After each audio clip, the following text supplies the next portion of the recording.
Cabot Carbone, on est 90 personnes, on est situé à Lillebonne. Le site a plus de 65 ans. On produit du noir de carbone qui est un renforçant pour le métier de caoutchouc et plastique, principalement dans le pneumatique. Notre démarche RSE est profondément ancrée dans nos valeurs d'entreprise, notamment pour protéger nos salariés, leur santé, leur bien-être, protéger l'environnement.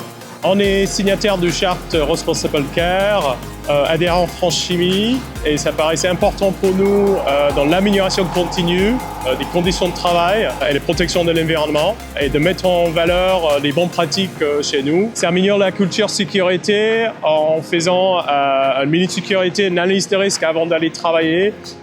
Et un parti, c'est de vérifier ces EPI. Est-ce que les EPI que je porte sont correctement portés? Est-ce qu'ils sont fonctionnels? De quoi est-ce que mon détecteur de gaz fonctionne?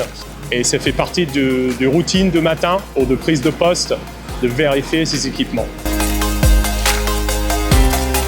Du coup, historiquement, sur le détecteur de gaz, on faisait un étalonnage, une calibration tous les 6 mois. Et là, on voulait améliorer cette approche en testant le détecteur tous les jours.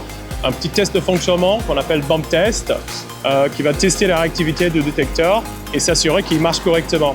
Les cellules, le parti visuel, le parti sonore, pour s'assurer que le détecteur est en train de marcher correctement et qu'on est bien protégé.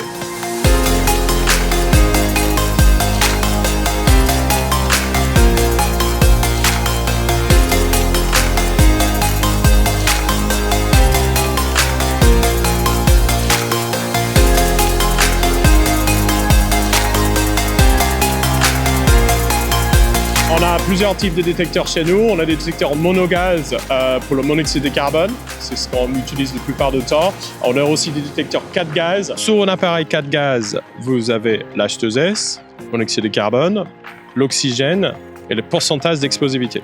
Ça peut être utilisé pour les travaux à chaud et dans les espaces confinés. On a aussi des appareils de prise de gaz avec pompe qui vont être utilisés avant des travaux à chaud et d'espaces confinés. À distance sans s'exposer au gaz au préalable.